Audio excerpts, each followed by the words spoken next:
ये है कहानी हारुका शिनोज़ाकी की, एक बिल्कुल नॉर्मल सा स्टूडेंट जो पूरी तरह से क्रश रखता है अपनी क्लास रिप्रेजेंटेटिव अकीहो कोसाका पर। एक ऐसी लड़की जो पढ़ाई, खेल और लगभग हर चीज में टॉप है। एक दिन जब हारुका अपने दिल की बात क्लियर कर चुका था तो उसने हिम्मत जुटाई और क्लास के बाद स्कूल के पीछे उसे बुला लिया। जैसे ही अकीहो वहां पहुंची, हारुका की सारी प्रिपेयर्ड लाइंस दिमाग से उड़ गईं, लेकिन फिर भी उसने हिम्मत करके सीधा प्रपोज कर डाला, क्या तुम मेरी गर्लफ्रेंड बनोगी? और हैरानी की बात यह कि सारी उम्मीदों के खिलाफ अकीहो ने हाँ कर दी। लेकिन उसका जवाब था थोड़ा अजीब। उसने कहा कि वो अभी से 48 पोजीशंस याद करने लगेगी जिसमें कोई कपल बेड पर एक साथ खेल सकता है। इसके बाद हमें मिलती है शिजुको, हारुका की चाइल्डहुड फ्रेंड, और कानाता, उसकी छोटी बहन। अगले दिन हारुका सोच रहा था कि अपनी नई गर्लफ्रेंड को और अच्छे से कैसे जाने, तभी अकीहो खुद सामने आकर कहती है कि वो भी यही सोच रही थी। हारुका तो खुश हो जाता है, लेकिन असल में अकीहो उससे पूछना चाहती थी कि उसके स्पेशल पर्सनल टेस्ट्स क्या हैं। हारुका समझाने लगता है कि वो एकदम नॉर्मल है, लेकिन अकीहो बार बार इंसिस्ट करती है कि एक गर्लफ्रेंड के लिए ये जानना बहुत जरूरी है। ये सब बातें पूरी क्लास की नजरों के सामने हो रही थी। क्लास खत्म होने पर टीचर ने अकीहो को किताबें उठाने का काम दिया जो काफी भारी लग रही थी, तो हारुका ने मदद की। इसी दौरान अकीहो फिर से टेस्ट्स की बात छेड़ देती है और खुद ही नतीजा निकालती है कि हारुका दरअसल माजो है,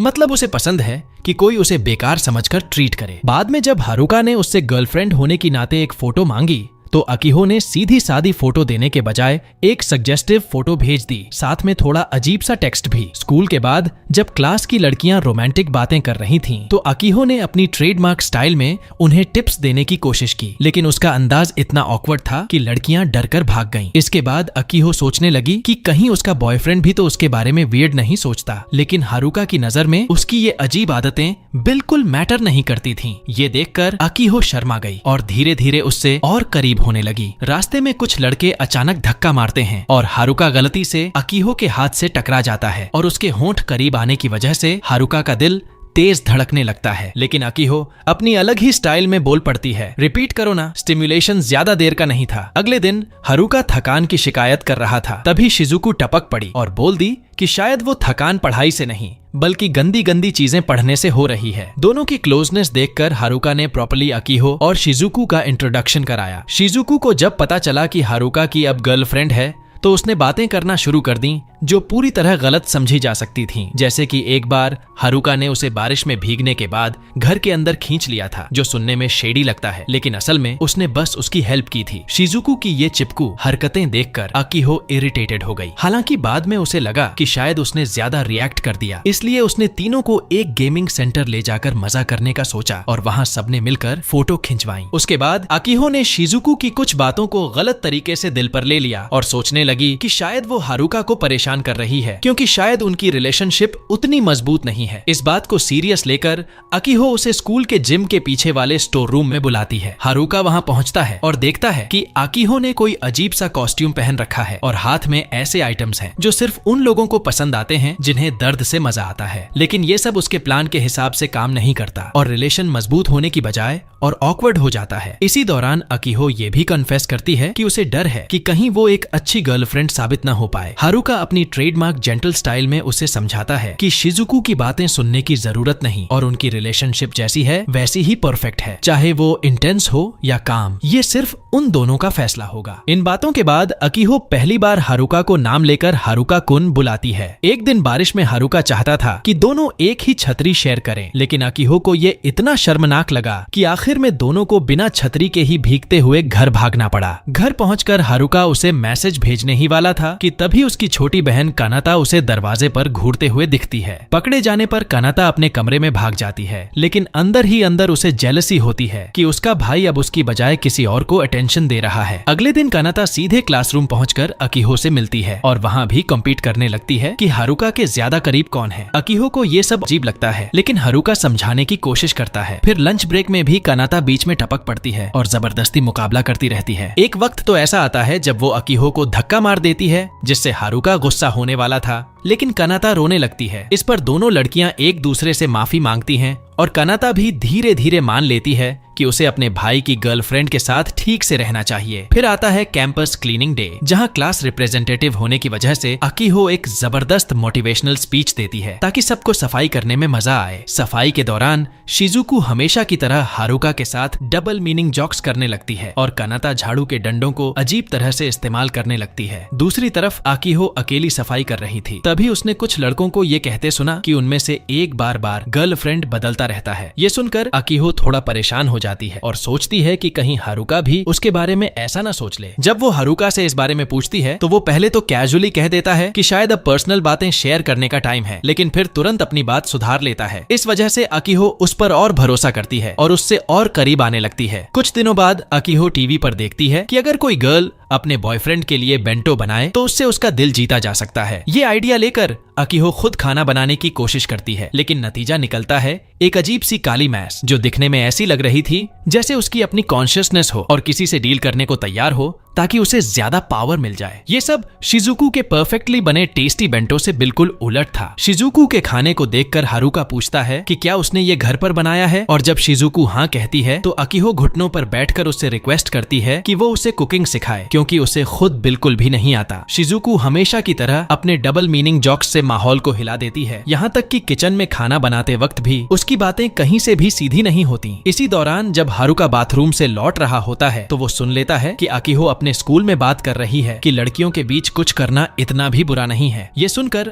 हारुका की इमेजिनेशन एकदम फिल्मी मोड में चली जाती है और उसे लगने लगता है कि शायद उसकी गर्लफ्रेंड अकीहो अपनी चाइल्डहुड फ्रेंड के साथ कुछ कर रही है, लेकिन हकीकत में तो ये सब शिजुको की चालाक मस्ती थी जो जानबूझकर हारुका को बाहर से सुनने दे रही थी। खाना बनकर तैयार होता है और हारुका अकीहो की तारीफ करता है कि उसने बहुत अच्छा खाना बनाया। डिनर खत्म होने पर अकीहो कहती है कि अब डेजर्ट भी बनाना होगा। तभी शिजुको अपने अंदाज में बोल पड़ती है कि उसे तो हारुका के घर की नीचे वाली बनाना खाना है। हारुका ये बात सीरियसली ले लेता है और कह देता है कि अगर शिजुको सच में चाहती है तो वो अलाउ कर देगा। शिजुको को जब एहसास होता है कि हारुका मजाक को भी सच मान रहा है तो वो तुरंत शर्म से लाल हो जाती है और चेहरा छिपाने लगती है, जबकि हारुका तो सचमुच सिर्फ असली बनाना की बात कर रहा था। कुछ दिन बाद हारुका पहली बार अकीहो के घर पहुंचता है। वहां उसकी मुलाकात होती है अकीहो की माँ से, लेकिन हारुका गलती से उन्हें अपनी गर्लफ्रेंड समझ लेता है। माँ हंसकर बताती है कि अकीहो तो बाहर शॉपिंग पर गई है और उसके पिता टहलने निकले हैं, तो तब तक वो ही हारुका को एंटरटेन करेंगी। हारुका को लगता है कि एंटरटेन का मतलब शायद चाय स्नैक्स करवाना होगा, लेकिन जब वो पोलाइटली मना करता है तो माँ मजाक में कह देती है कि अच्छा ही हुआ,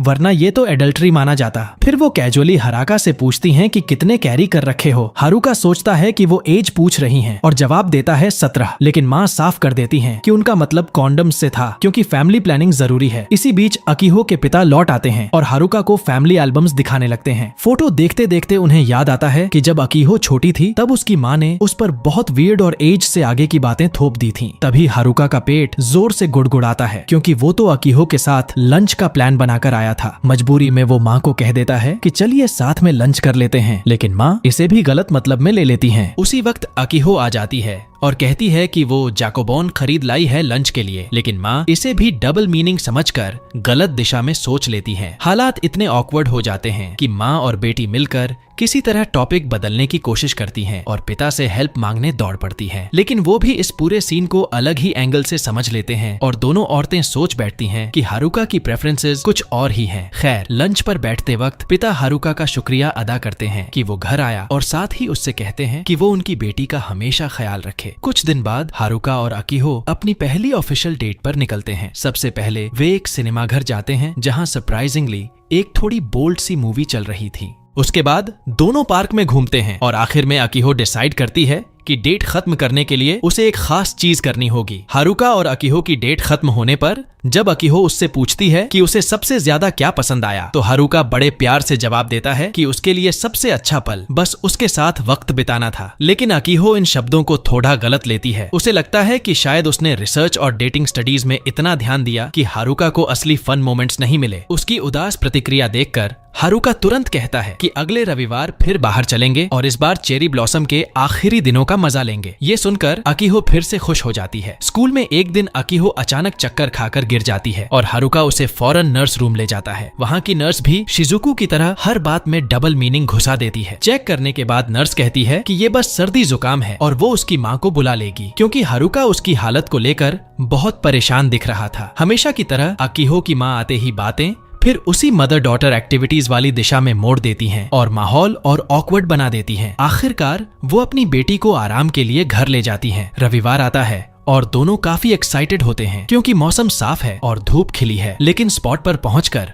अकीहो का दिल टूट जाता है क्योंकि पिछले दिन की भारी बारिश में सारे चेरी ब्लॉसम झड़ चुके थे। उसे उदास देखकर हारुका मुस्कुराकर कहता है कि फ्लावर्स की चिंता मत करो, अगर तुम्हें सच में देखना है तो अगले साल फिर देख लेंगे। इस बात से अकीहो का दिल खिल उठता है क्योंकि इसमें छुपा था एक वादा कि अगले साल भी वो साथ होंगे। दोनों और करीब आ जाते हैं। कुछ दिन बाद एंट्री होती है रीना की, जो एक टॉप गर्ल्स स्कूल से ट्रांसफर होकर आई थी। अपनी इंट्रोडक्शन में वो कहती है कि उसका फेवरेट हॉबी है माचोस के साथ मजे करना। सिर्फ अकीहो, जो क्लास रिप्रेजेंटेटिव थी, हिम्मत करके उससे मिलती है। तभी रीना क्लैरिफिकेशन देती है कि उसका मतलब लड़कों से नहीं बल्कि अपने पेट डॉग से था। लेकिन चूंकि वो अब तक लड़कों से बिल्कुल अनजान थी, इसलिए हारुका से सोशलाइज करने के लिए वही टेक्निक्स आजमाने लगती है जो वो अपने पुराने स्कूल में करती थी। जैसे ही वो हारुका का हाथ कसकर पकड़ती है, अकीहो को गुस्सा आ जाता है। बातचीत के दौरान रोमांस की बात छिड़ती है और रीना बताती है कि उसने अब तक सिर्फ सेम जेंडर कपल्स ही देखे हैं और खुद भी अकीहो जैसी लड़कियों से ही इंटरैक्ट किया है। अकीहो मदद करने के इरादे से उसे सजेस्ट करती है कि उसे एक इंस्ट्रक्टर ढूंढना चाहिए। सबसे पहले वो लोग स्कूल की नर्स सेंसेई से मिलते हैं, जहां रीना बिना झिझक कह देती है कि उसे प्रॉपर इंस्ट्रक्शन चाहिए क्योंकि हारुका उसे सेटिस्फाई नहीं कर पा रहा है। इसके बाद दोनों साथ घूमते हुए शिजुको से मिलते हैं। शिजुको अपना टिपिकल स्टाइल में ड्रामेटिक एंट्री मारते हुए खुद को हारुका की लवर बता दे। रीना के सामने बिल्कुल मैच नहीं करती। वो वहीं हॉलवे में रोने लगती है और पूरा ड्रामा क्रिएट कर देती है। धीरे धीरे ये मिस्टीरियस ट्रांसफर गर्ल रीना आखिरकार अपनी नई स्कूल में दोस्त बना पाती है। अगले दिन की बातचीत में रीना कैजुअली मेंशन करती है कि उसके 2 डॉग्स उस पर एक्स्ट्रा अफेक्शनेट हो गए थे, लेकिन जिस तरह से उसने बोला, सुनने वालों को गलतफहमी हो जाती है। बाद में कंफ्यूजन क्लियर होता है और सब डिसाइड करते हैं कि वो लोग साथ में जू चलेंगे। जू पहुंचकर ग्रुप अलग अलग एनिमल्स एंजॉय करता है, पैंडास, रैबिट्स, हॉर्सेस और डॉग्स तक। तभी शिजुको एक डॉग को 2 पैरों पर खड़े देखकर कंपैरिजन शुरू कर देती है और हारुका का मजाक उड़ाते हुए कहती है कि शायद ये डॉग का साइज में हारुका से भी बड़ा है। बाकी लड़कियां इस बात को दूसरे मतलब में ले लेती हैं और माहौल थोड़ा ऑकवर्ड बन जाता है। एम्बैरेसमेंट से बचने के लिए हमारा हीरो तुरंत कहता है कि चलो जायंट टॉर्टस देखते हैं, जो ब्रोशर में था, लिस्ट रखता है। इसी दौरान जू में हमें कनाता और उसकी दोस्त मिसाकी भी दिखती हैं। साथ ही अकीहो के पेरेंट्स भी वहीं घूम रहे होते हैं। एग्जिबिट्स देखते देखते सब एक ही जगह टकरा जाते हैं और हमेशा की तरह अकीहो की माँ एक एनिमल को देखते ही स्पीसीज कंटिन्यूएशन पर एडल्ट लेवल जोक मार देती है। मिसाकी ये सुनकर कैजुअली बोल देती है कि उसे भी क्यूरियोसिटी होती है कि नेचर में स्पीसीज कैसे सरवाइव करती हैं, और ये बात पब्लिक में बोलने की वजह से वो खुद ऑकवर्ड सिचुएशन में फंस जाती है। दिन खत्म होने पर सब अपने अपने हाथ पकड़ने ही वाले थे कि तभी अचानक अकीहो के पेरेंट्स आ टपकते हैं और उनका मोमेंट खराब हो जाता है। थोड़ी बातचीत के बाद सबको एहसास होता है कि ये चारों लोग प्रैक्टिकली एक लव होटल के सामने खड़े थे, जिससे सब और भी शॉक्ड हो जाते हैं। कुछ दिन बाद रीना को फाइनली अपना पर्सनल फोन मिल जाता है और सबसे पहला काम जो वो करती है वो है अकीहो से पूछना कि उसकी अंडरवेयर स्टाइल कैसी है। फिर थोड़ी देर बाद वो हारुका से पूछती है कि सेल्फी कैसे ली जाती है। हारुका उसे न सिर्फ सेल्फी लेना सिखाता है बल्कि फिल्टर्स और स्टिकर्स लगाने का तरीका भी समझाता है। उसके बाद रीना कहती है कि क्या वो ये सेल्फी अपने क्लासमेट्स को दिखा सकती है, और जैसे ही हारुका परमिशन देता है वो एक्साइटमेंट में पूरे हॉलवे में दौड़ती है और चिल्लाती है कि हारुका ने उसके साथ फेशियल किया है, लेकिन without mentioning the word photo, जिससे ऑब्वियस मिसअंडरस्टैंडिंग क्रिएट हो जाती है। इसी बीच अकीहो अपने आप से ये डिसाइड करती है कि परफेक्ट गर्लफ्रेंड बनने के लिए उसे हारुका के हर एक इमोशन को परफेक्टली समझना होगा। इस थॉट को प्रैक्टिकली लागू करने के चक्कर में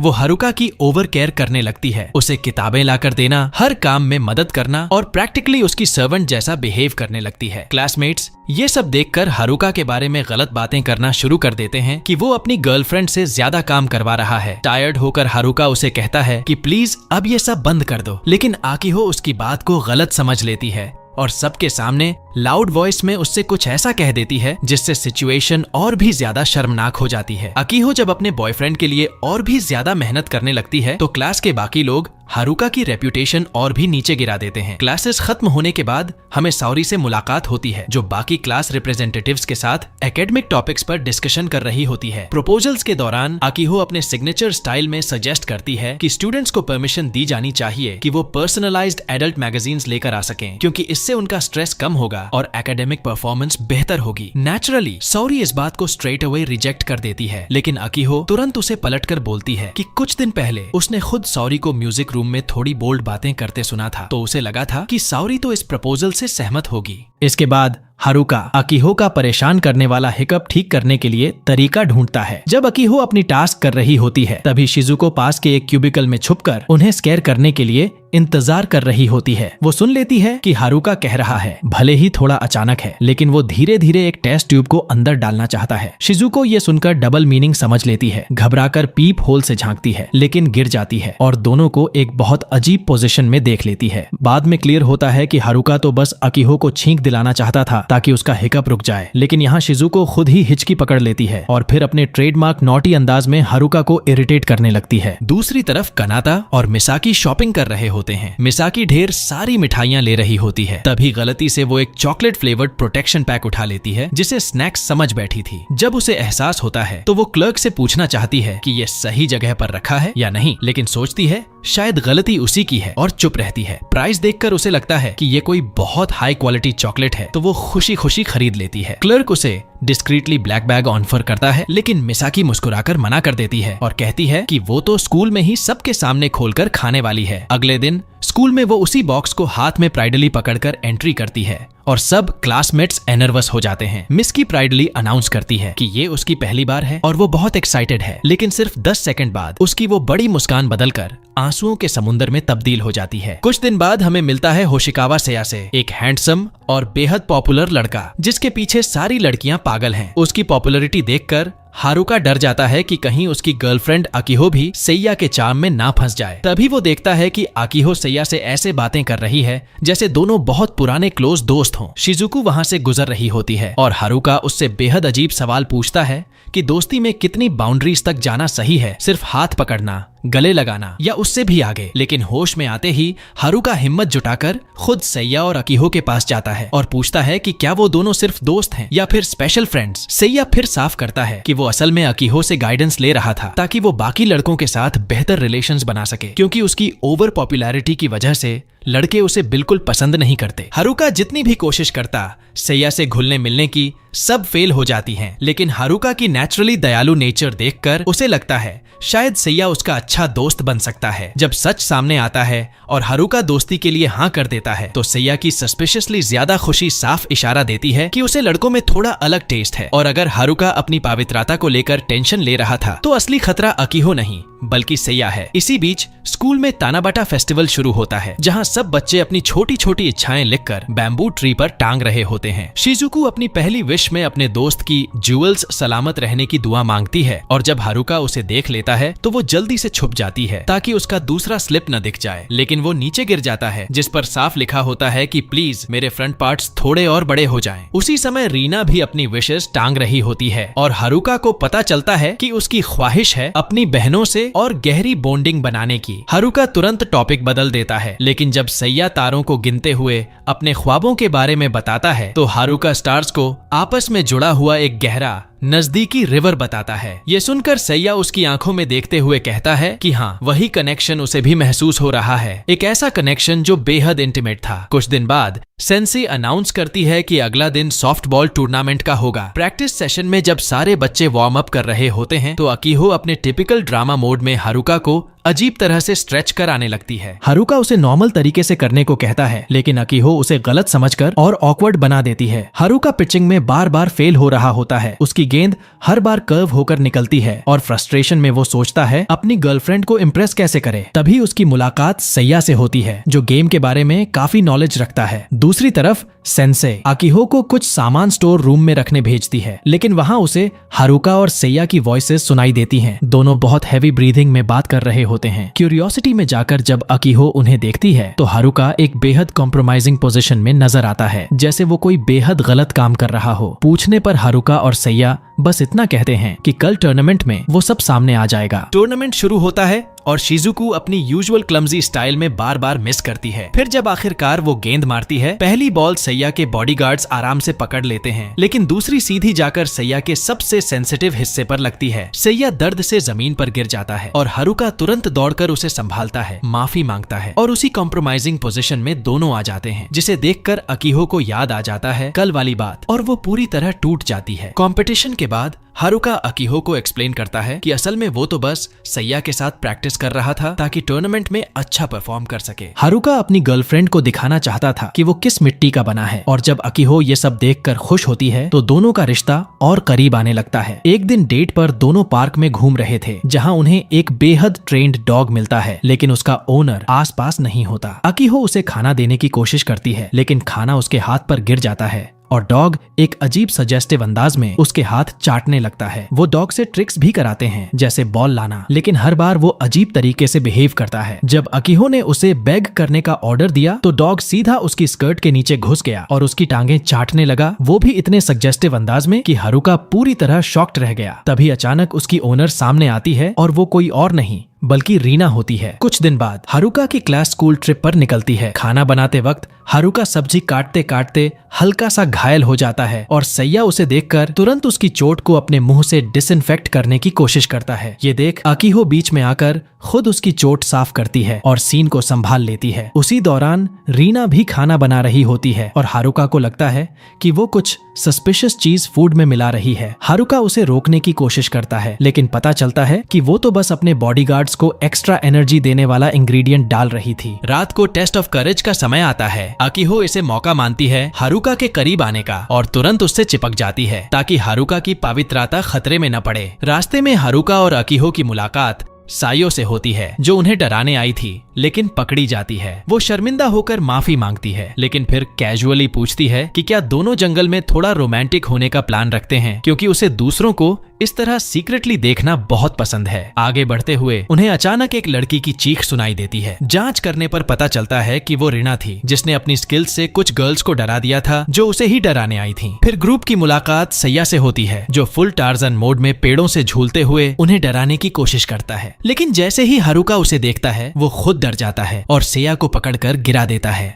एक्सीडेंटली हारुका उस पर इस तरह गिरता है कि उसका पूरा चेहरा सैया की सेंसिटिव मर्चेंडाइज से टकरा जाता है। सायो जो उन्हें डराने आई थी, वो इस कॉम्प्रोमाइजिंग सीन को देखकर खुद डरकर भाग जाती है। रात को सोने का समय आता है और अकीहो सीक्रेटली इंतजार कर रही होती है कि हारुका उसे रात में मिलने आएगा, क्योंकि सैया ने उससे कहा था कि ट्रिप्स में कपल्स की नाइट विजिट्स काफी नॉर्मल होती हैं। और सच में थोड़ी देर बाद हारुका उसके दरवाजे पर नॉक करता है और उसे जंगल में चलने के लिए इनवाइट करता है। हारुका के चेहरे के एक्सप्रेशन से अकीहो को लगता है कि आज सब कुछ होने वाला है। जंगल में पहुंचकर हारुका बताता है कि उसने सब तैयार कर लिया है और एक ऐसा स्पॉट ढूंढा है जो उसे बहुत पसंद आएगा। अकीहो पूरे दिल से तैयार हो जाती है, लेकिन फिर हारुका मुस्कुराते हुए कहता है कि वो बस उसका हाथ पकड़कर उस जगह से सुंदर नजारा शेयर करना चाहता है, क्योंकि वो इस ट्रिप पर अपनी गर्लफ्रेंड के साथ कुछ खास यादें बनाना चाहता है। ये सुनकर अकीहो की आंखों में चमक आ जाती है और दोनों का रिश्ता और गहरा हो जाता है। ट्रिप के बाद साओरी नोटिस करती है कि इस ट्रिप ने स्कूल में कई नई जोड़ियां बना दी हैं। जब वह देखती है कि एक खाली क्लासरूम से सस्पिशियस तरीके से आवाज निकल रही है, अंदर जाकर वो और गहराई से जांच करती है तो पाती है कि सायो एक लॉकर में छिपकर लोगों को देखने के एक्साइटमेंट में ऑलमोस्ट पागल हो चुकी है। जब उसका जोश ठंडा होता है तो वो बाहर आती है और कहती है कि अभी जिस कपल को देखा वो तो कमाल के थे। तभी साओरी उसे डांटती है, लेकिन सायो तुरंत उसे फिर से लॉकर में खींच लेती है ताकि पास से गुजरते स्टूडेंट्स उन्हें न देख लें। तभी साओरी और सायो शॉक हो जाते हैं जब देखते हैं कि अकीहो का बॉयफ्रेंड किसी जूनियर स्टूडेंट के साथ ऐसे अनयूजुअल एक्ट्स कर रहा है जो बिल्कुल नॉर्मल नहीं लग रहे थे। उधर हारुका, जो सिर्फ अपनी बहन के साथ लंच कर रहा था, लॉकर खोलने आता है क्योंकि गलती से उसने कांता पर दूध गिरा दिया था और वो उसे साफ करना चाहता था। जैसे ही वो लॉकर खोलता है, उसके सामने साओरी और सयो एक दूसरे से ऐसे चिपके हुए होते हैं जैसे कुछ गलत कर रहे हों। पकड़े जाने पर साओरी गुस्से में उसे सवाल करने लगती है और जब सुनती है कि हारुका जिस लड़की के साथ था वो उसकी बहन है तो और कंफ्यूज्ड होकर बिना एक्सप्लेनेशन सुने ही भाग जाती है। लेकिन सायो को पूरा यकीन रहता है कि हारुका ने अकीहो को धोखा नहीं दिया, क्योंकि वो सब बस चेहरे तक ही था, बॉडी बॉडी लेवल पर कुछ नहीं। थोड़ी देर बाद हारुका फिर से सॉरी से मिलता है और वो उसे बिहेवियर पर चेतावनी देती है। साथ ही कहती है कि उसे एक लिखित माफीनामा जमा करना होगा। तभी हारुका नोटिस करता है कि सॉरी की स्कर्ट इस तरह खिसकी हुई है कि उसकी पूरी अंडरवियर दिख रही है। सीधे बताने की बजाय वो इनडायरेक्ट तरीके से समझाने की कोशिश करता है, लेकिन सॉरी उस इनडायरेक्ट को गलत समझ लेती है और सोचती है कि हारुका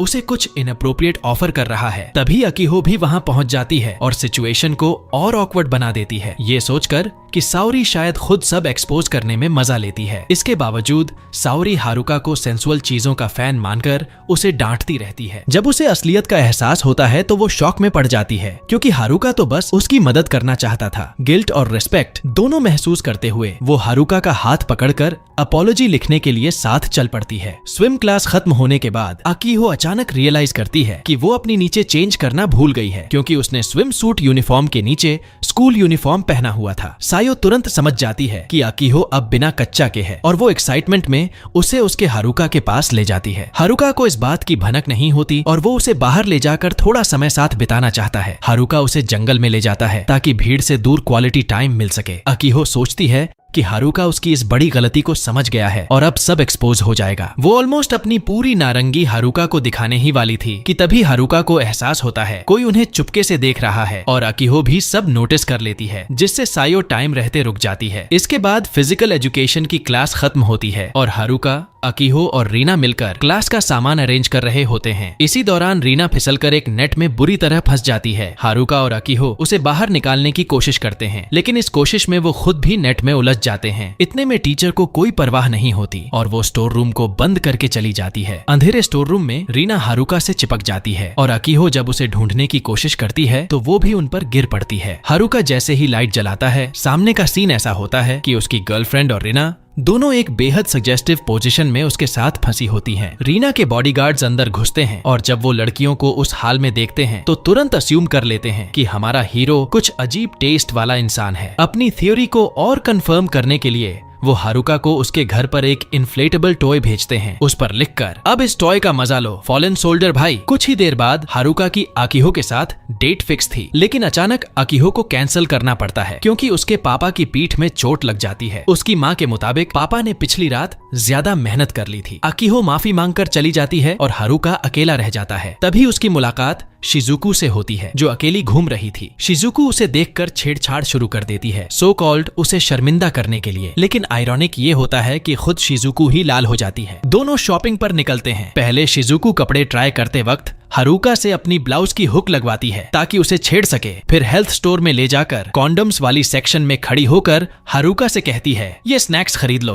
ऑब्वियसली हारुका शॉक हो जाता है। इसके बाद दोनों रेस्टोरेंट जाते हैं, जहां हारुका कैजुअली कह देता है कि उसे शिजुको का खाना हमेशा बहुत खुश कर देता है और ये सुनकर शिजुको पूरी तरह शर्मा जाती है। आउटिंग खत्म होते होते शिजुको उसे इनवाइट कर देती है अपने घर, क्योंकि पेरेंट्स बाहर गए होते हैं। हारुका जैसे ही घर पहुंचता है उसे ऊपर से शिजुको की चीख सुनाई देती है। दौड़कर जाता है तो देखता है शिजुको हाथों में हैंडकफ्स लगाकर फ्लोर पर बैठी है। हारुका वर्स्ट सोचना शुरू कर देता है, लेकिन असलियत ये थी कि शिजुको ने बस प्रैंक करने के लिए कफ्स पहनी थी और अब की खो चुकी थी। चूंकि हारुका वहाँ था, वो खाना बनाता है, उसके दांत ब्रश कराता है और उसे उठाकर उसके कमरे तक ले जाता है। वहाँ दोनों बचपन की यादें ताजा करते हैं, जब शिजुको उसके घर रुकती थी और दोनों एक दूसरे को इमोशनल सपोर्ट देते थे। अंत में शिजुको उसे धन्यवाद कहती है, तुम सिर्फ दोस्त नहीं ऑलमोस्ट भाई जैसे हो। हारुका को तब पता चलता है कि असली की तो शिजुको की पॉकेट में थी और उसने बस बहाना किया था ताकि उसके साथ टाइम बिता सके। अगले दिन अकीहो सोच रही होती है कि कैंसिल हुई डेट का कॉम्पेंसेशन कैसे करेगा। तभी उसे सुनाई देता है कि अलग अलग क्लासेस को एक साथ कुकिंग क्लास करनी है। यही सुनकर अकीहो डिसाइड करती है कि यही चांस है अपनी गलती को कवर करने का। लेकिन जैसे ही उसे पता चलता है कि शिजुको हारुका के लिए खाना बनाने वाली है, अकीहो पूरी तरह कम्पिटिटिव मोड में चली जाती है। कुकिंग क्लास में वो जानबूझकर हारुका का ध्यान खींचने की कोशिश करती है ताकि उसका खाना खाने की इच्छा सबसे ज्यादा हारुका को हो। लेकिन जैसा एक्सपेक्ट था, उसका खाना पूरी तरह जलकर काला पड़ जाता है, इतना कि उसे देखकर ही कोई डर जाए। फिर भी अकीहो प्रिटेंड करती है कि सब नॉर्मल है और खुद खाने लगती है। यहाँ तक कि रीना को भी खाने पर मजबूर करती है ताकि उसे सपोर्ट मिले। रीना पहले तो एक्टिंग करती है लेकिन टेस्ट इतना खराब था कि थोड़ी देर में कोलैप्स हो जाती है। ये देखकर अकीहो गिल्ट में डूब जाती है। मैंने कंपटीशन की वजह से अपने दोस्त को परेशान कर दिया। हारुका उसकी हालत देखकर कहता है मुझे वो खाना दो। अकीहो मना करती है तो हारुका इंसिस्ट करता है इसे मेरा कैप्रीस समझ लो। मुझे खुशी है कि तुमने सिर्फ मेरे लिए इतना एफर्ट किया। अकीहो रोके रखने की कोशिश करती है। अगर तुमने ये खा लिया तो अकीहो हंसते हुए कहती है कि अगर हारुका उसकी वजह से बीमार भी हो जाए तो वो उसे पूरी तरह से संभाल लेगी, ऊपर से नीचे तक, जैसे एक सच्ची गर्लफ्रेंड को करना चाहिए। थोड़ी देर बाद हारुका अपनी गर्लफ्रेंड और शिजुकू को कुछ बातें करते हुए देखता है। पूछने पर शिजुकू बताती है कि वो लोग बस हारुका के कमरे की अजीब अजीब चीजों और उसके डेली पेपर यूज पर थ्योरीज बना रहे थे। थोड़ी छेड़छाड़ के बाद हारुका खुद ही उन्हें इनवाइट कर देता है अपने कमरे में, ये कहते हुए कि चलो मैं सब दिखा देता हूँ, और हाँ सब कुछ। ये सुनकर दोनों हैरान रह जाती हैं। कुछ दिन बाद हारुका और अकीहो की फिर से एक डेट होती है मॉल में, लेकिन हारुका को तुरंत लगता है कि अकीहो में कुछ तो अलग है। उसकी आवाज ज्यादा नर्म है, रिएक्शंस ज्यादा सेंसिटिव हैं और पूरा बिहेवियर पहले से कहीं ज्यादा डेलिकेट लग रहा है। जब वो दोनों किस करने वाले होते हैं, हारुका अचानक जाग जाता है और समझ जाता है कि ये सब तो ड्रीम था। असल में वो अपने दिमाग में इमेजिन कर रहा था कि शुरू में उनकी रिलेशनशिप कैसी होगी। अकीहो का चेहरा देखकर हारुका सोचता है कि रियलिटी उसकी इमेजिनेशन से थोड़ी अलग जरूर है, लेकिन आखिर में यही लड़की उसकी सच्ची गर्लफ्रेंड है। रिसेस के दौरान हारुका थोड़ा डिमोटिवेटेड महसूस करता है क्योंकि जितना भी पढ़ाई करता कुछ समझ ही नहीं आता। तभी उसकी यूजुअल बातें अकीहो से होती हैं और फिर सैया से उसकी टिपिकल कंफ्यूजिंग येट स्पाइसी बातों का सिलसिला चलता है। उसी वक्त कुछ लड़कियां हारुका से हेल्प मांगती हैं पढ़ाई में, लेकिन हारुका नोटिस करता है कि वो जो पढ़ना चाहती हैं वो एक्चुअल एग्जाम से बिल्कुल अलग टॉपिक्स हैं। तभी कनाता आकर हारुका से पढ़ाई में हेल्प मांगती है और बातों बातों में मिसाकी भी कॉन्वर्सेशन में जुड़ जाती है। हारुका को देखकर उसे लगता है कि वो बहुत करीनग है और वो इमेजिन करने लगती है कि अगर हारुका उसका भाई होता तो कैसा फील होता। इसी बीच कनाता एग्जाम टॉपिक स्पीसीज परपेचुएशन पढ़ने की बात करती है और मिसाकी तुरंत बोल पड़ती है, मुझे तो अच्छा लगेगा अगर हारुका मुझे ये पढ़ाए। सब ऑकवर्ड हो जाते हैं। पढ़ाई करते वक्त हारुका नोटिस करता है कि कनाता अनयूजुअली ज्यादा हेल्पफुल बिहेव कर रही है, हर छोटी बड़ी चीज करने की कोशिश कर रही थी। जब हारुका ऊंचाई से कोई सामान निकालने में उसकी हेल्प करता है तो कनाता थोड़ी सैड हो जाती है। उसे लगता है कि वो हारुका के काम नहीं आ पाई, लेकिन हारुका उसे कंफर्ट करता है और कनाता ब्लश करते हुए उसे थैंक्स देती है कि वो हमेशा इतना अच्छा रहता है। दूसरी तरफ मिसाकी आइसक्रीम शॉप में काम शुरू कर देती है। एक कस्टमर आती है और पूछती है कप या कोन, तो कस्टमर रोते हुए जवाब देती है कप, और वो भी सबसे बड़ा साइज। इसके बाद हमेशा की तरह एक्सेंट्रिक सैया आता है और स्टिक वाली आइसक्रीम ऑर्डर करता है। मिसाकी उसे बताती है कि ऑफर चल रही है, 2 के लिए 1। सैया सीरियसली सोचने लगता है, क्या मैं सच में 2 एक साथ संभाल सकता हूँ? फिर अकीहो शॉप में आती है और एक स्पेसिफिक शेप वाला आइसक्रीम मांगती है। मिसाकी कंफ्यूज हो जाती है कि कस्टमर्स वाकई इतने वियर्ड हो गए हैं या फिर गड़बड़ उसके दिमाग में ही है। अंत में हारुका खुद शॉप आता है और मिसाकी से आइसक्रीम मांगता है एग्जैक्ट डिस्क्रिप्शन के साथ, जो सुनकर मिसाकी शॉक हो जाती है और रो पड़ती है क्योंकि हारुका असल में वो फ्लेवर मांग रहा था जो मिसाकी अभी तक बना ही नहीं पा रही थी, वो लिक्विड वाली चीज जो अभी निकलनी बाकी थी। दिन के आखिर में अकीहो अपने यूजुअल स्टाइल में हारुका को जगाने की कोशिश करती है, लेकिन उसे उठाने में कामयाब नहीं हो पाती। हारुका अचानक झटके से उठता है और खुद से कहता है कि वो किसी कर्टिस फैन जैसी चीजों में नहीं पड़ता, लेकिन जैसे ही वो देखता है उसके बगल में अकीहो सो रही थी और नींद में ही उसे छूते हुए हल्की सी सिसकी निकालती है। स्कूल से बाहर निकलते वक्त हारुका उसे पूछता है कि कहीं वो नाराज तो नहीं, क्योंकि उसने बिना पूछे उसे छू लिया था। अकीहो जल्दी से इनकार करती है और भागने की कोशिश करती है, लेकिन हारुका उसे रोककर कहता है सच सच बता दो क्या हुआ है ताकि हम इसे सॉल्व कर सकें। गलतफहमी क्लियर करने के बाद अकीहो खुद भी उसे हल्के से छूती है जैसे वो कुछ और करने वाली हो, लेकिन तभी माहौल बदल जाता है। इसके बाद पूरा ग्रुप ड्राइंग क्लास में जंगल के बीच होता है। शिजुकू हमेशा की तरह हारुका को डबल मीनिंग वाली बातों से परेशान करने की कोशिश करती है, लेकिन जब उसकी ट्रिक काम नहीं करती तो वो चिढ़कर अपनी नोटबुक से उसे एक थप्पा जड़ देती है। दूसरी ओर हारुका और सैया साथ में स्केच बना रहे होते हैं। सैया कहता है कि गर्मी में बस स्पाइसी खाना ही बचता है, जिस पर हारुका कैजुअली रिप्लाई करता है कि उसे तो बिटर चीजें पसंद हैं। ये सुनकर सैया लाल हो जाता है और टीजिंग तरीके से पूछता है अगर कोई चीज कड़वी और चिपचिपी हो तो तुम्हारा क्या ख्याल है? हारुका कामली जवाब देता है कि चिपचिपी चीजें तो अच्छी होती हैं, हेल्थ बेनिफिट्स भी होते हैं। ये सुनकर अकीहो तुरंत हारुका को खींचकर दूर ले जाती है, मानो उसे बचा रही हो, क्योंकि क्लियरली माहौल डेंजर जोन की तरफ जा रहा था। थोड़ी देर बाद हारुका किसी मॉडल की तलाश में भटक रहा था। तभी वो शिजुकू और हिना को देखता है और पास बैठकर उन्हें स्केच करने की कोशिश करता है, लेकिन शिजुकू उसे गलत समझ लेती है और सोचती है कि हारुका किसी मॉरल फैनेटिज्म टाइप की हरकत कर रहा है। मजबूरन हारुका वहां से हटकर अकीहो से रिक्वेस्ट करता है कि वो उसकी मॉडल बने। उसे ड्रॉ करते वक्त हारुका को अपने सारे मोमेंट्स याद आने लगते हैं, कैसे एक सिंपल कन्फेशन ने उसकी जिंदगी बदल दी थी। उसी फ्लो में हारुका अचानक अकीहो से कह देता है आई लव यू। अकीहो पहले थोड़ी शाय होकर चुप रहती है, लेकिन फिर मुस्कुराकर कहती है आई लव यू टू। और उसी पल हारुका को साफ समझ आ जाता है कि चाहे अकीहो जैसी भी हो, उसका दिल पूरी तरह उसी का है। कुछ दिनों बाद दोनों फिर से डेट पर जाते हैं। लौटते वक्त अचानक जबरदस्त बारिश शुरू हो जाती है और मजबूरी में उन्हें एक होटल का कमरा लेना पड़ता है जब तक बारिश थम न जाए। माहौल एकदम रोमांटिक और थोड़ा स्पाइसी था, लेकिन आखिरकार कुछ नहीं होता क्योंकि अकीहो तो रूम में पहुंचते ही सो जाती है। जैसे ही दोनों कमरे से बाहर निकलते हैं तो जो रास्ता एक और होटल का गलियारा होना चाहिए था, वो अचानक पूरी तरह अलग सा रूम निकलता है, जिसकी दीवार पर साफ लिखा था कि ये कपल तब तक आजाद नहीं होगा जब तक वो एक स्टिम्युलेटिंग मोमेंट शेयर नहीं कर लेते। तभी एक अजीब सी आवाज गूंजती है, welcome to the room on excitement. और साथ ही वो आवाज उन्हें फुटबॉल पोजीशंस की एक पूरी लिस्ट देती है, ये चेतावनी के साथ कि अगर उन्होंने टाइम लिमिट के अंदर टास्क पूरा नहीं किया तो उनमें से एक को जबरदस्ती कुछ नया बैक साइड से सीखना पड़ेगा। और जाहिर है ये टारगेट हारुका पर था। अपनी बॉयफ्रेंड की मासूमियत बचाने के लिए अकीहो खुद को आगे बढ़ाती है, लेकिन हारुका तुरंत रोक देता है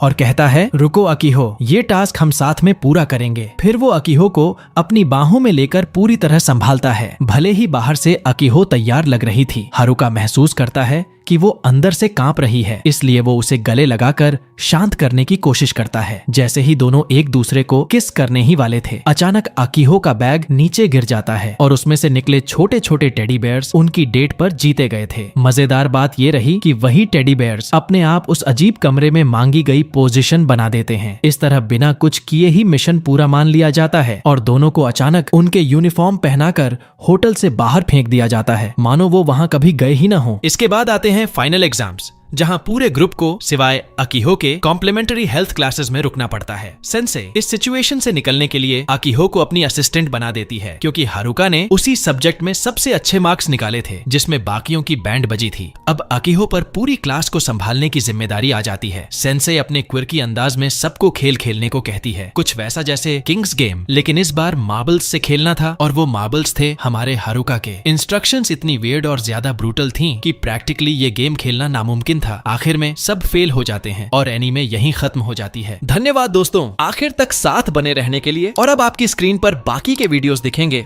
जो शायद आपको और भी ज्यादा पसंद आए।